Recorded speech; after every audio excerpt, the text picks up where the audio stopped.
Phillies have been making news. And the mailbag is open at 97.3ESPN.com with a lot of questions for Frank Klose. He's back with us here on the Sports Bash 97.3 ESPN. What's going on, Frank? A busy time for the Philadelphia Phillies. Yeah, it'll only get busier. New grass on the field, right? That's top of the list for them?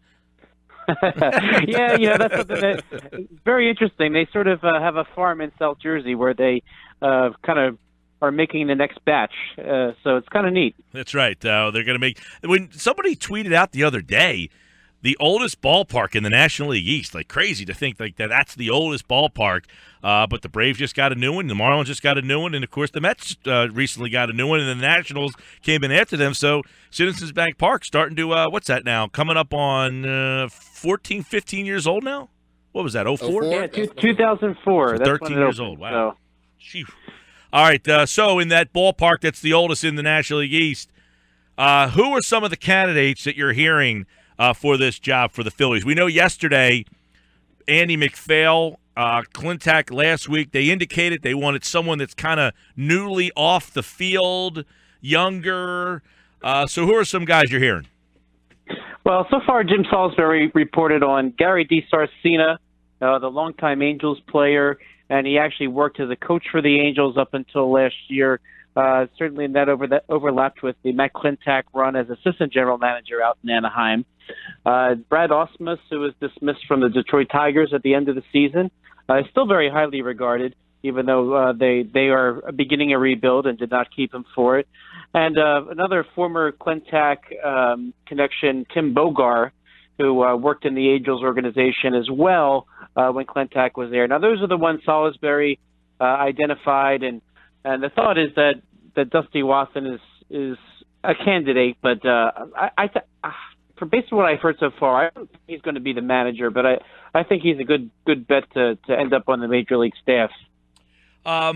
Really, you look at some of the guys that are all outside of the organization. None of them really have any ties to this team, right? I mean, Ausmus, we know the Dartmouth connection there, DiSarcina, Bogar. These are all guys that have no Phillies connections, right? And maybe that's a good thing. They mentioned that the Phillies wanted a new voice when they were moving on from Pete Mackanin in the managerial role. And as we've seen too often over the years, think about it this way. Now, Charlie Manuel was the last one that was part of a search that involved a lot of candidates from outside the organization. Now, he was working for them at the time, but when you consider how the Phillies went from Manuel to Sandberg and then Sandberg to Mackanin, it's just been a lot of the same, and they were sort of they sort of filled those coaching staffs out with people from the Philadelphia Phillies organization. So maybe it's a good thing that they're looking outside to get some extra perspectives. Not to say that everybody who was on the coaching staff is out, but I think they do need some outside viewpoints as part of the greater picture here. All right, what's the time frame? All right, so the time frame, I think that now Andy McPhail said yesterday that definitely the winter meeting. The winter meetings take place December 10th through 14th down in Orlando. I think it'll probably be quicker than that. Now, a lot depends on how the playoffs go. DiSarcina, he is going to be with the playoffs and the Boston Red Sox. He's their bench coach right now. So he'll be tied up maybe deep into the playoffs because the Red Sox are a decent team. They can't even talk to him, so that's all done. And normally they don't like to make announcements during the World Series. So you might think it's somewhere between the World Series ending, which could go as late as November 1st, and when the winter meetings gather December 10th. So I would tend to think it's closer to the end of the World Series because even at that point, people start declaring free agency and people start putting their teams together. So you probably want your manager on board and have that manager's perspective as you look to assemble a roster. Mary wants to know a question that I think a lot of people want to know. Why is the payroll so low? Is it time for them to spend money? Because McPhail kind of indicated that they're not going to spend a lot of money. A lot of it is just a matter of the number of players that they have that aren't even arbitration eligible just yet. So, I mean, the players like Nick Williams, Ruth Hoskins, Aaron Altair, if J.P. Crawford, if Scott Kingery comes up, Scott Kingery, Alfaro, Knapp. So many of the players that they have are going to be making near the major league minimum. So the fact that they're just not making a lot of money doesn't is going to keep the payroll way down. Now, what the Phillies have said they were going to do is invest that money in other areas. Now, some of it might be those ballpark improvements like the grass that you were just mentioning, and a lot of it is kind of taking advantage of situations that only teams with the great financial flexibility can do. Now, one thing that's been happening the last couple of days is, and maybe you call wind of this, is that the Braves general manager resigned sort of in the middle of a scandal with how he handled his signing of international players.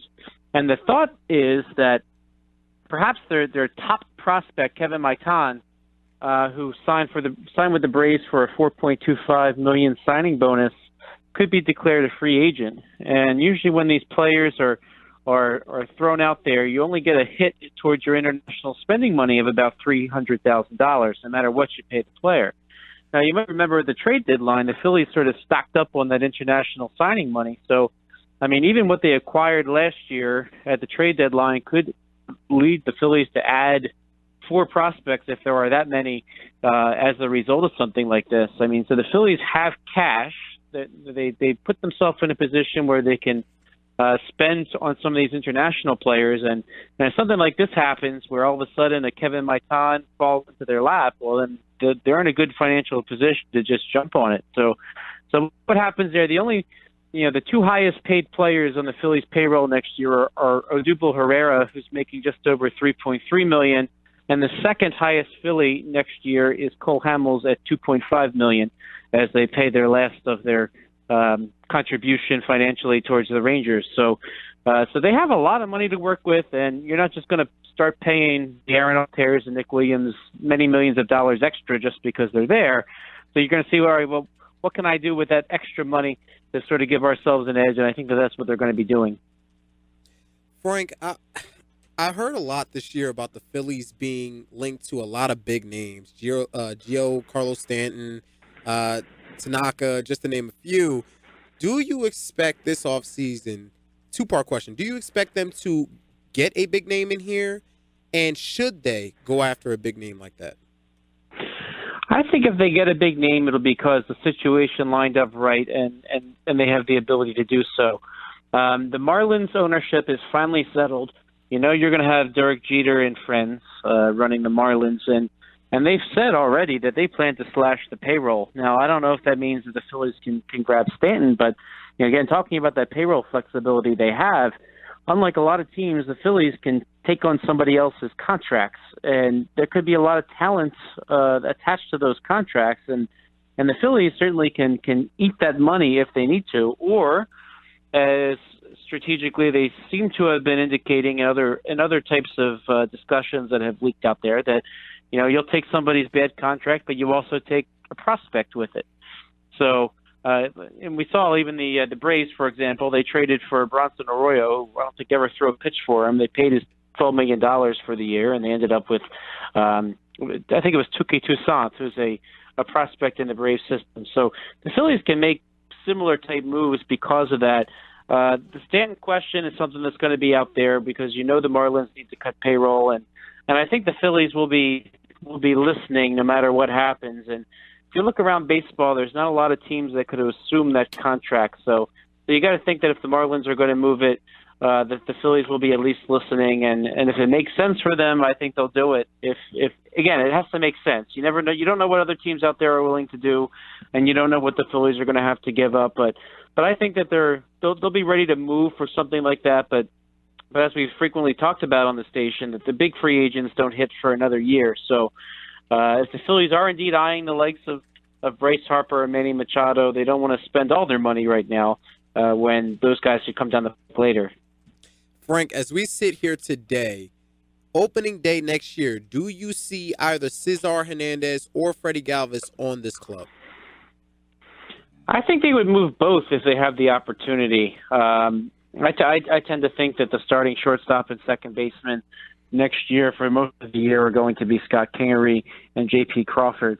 Galvis only has 1 year left on his deal. I think he is movable. We know he doesn't give you a lot of offense, even though he gives you a great glove. And even his limited play at shortstop, Crawford really impressed. And even at third, just some of the plays he made at third were ridiculous. And I think the job that he did in the major leagues would make the Phillies feel comfortable trading somebody like Galvis, especially because they're trying to maximize any return since he's going to leave as a free agent anyway. And I think someone like Hernandez will have value to a lot of teams. Leadoff hitters are kind of hard to come by, and while I don't think that Kingery will necessarily open the season as a starting second baseman, I think he's the type that could find his way in the second or third month, and I think the Phillies would be wise to cash in on Cesar Hernandez if they can get something good in return. But again, this assumes that that other teams are offering something, because the Phillies don't have to really move either player. As we saw this year, they can kind of shuffle the infield around at will, and really for all the shuffling, things worked out pretty well with giving some starts to Crawford at third and some at short, and Hernandez getting a day off here or there, and so I think they could do what they did now for longer if the deal isn't right. All eyes on Matt Klentak this offseason. We'll see what the Phillies can do, and obviously the managerial search begins immediately. We'll see when they get that done. They said by the GM meetings. Frank, of course, at Frank Klose with a K on Twitter, and you can check out the Phillies mailbag on our website, 973ESPN.com. And when Phillies news happens, of course, we'll tap into Frank here on the Sports Bash. Thanks, pal. Thanks, guys.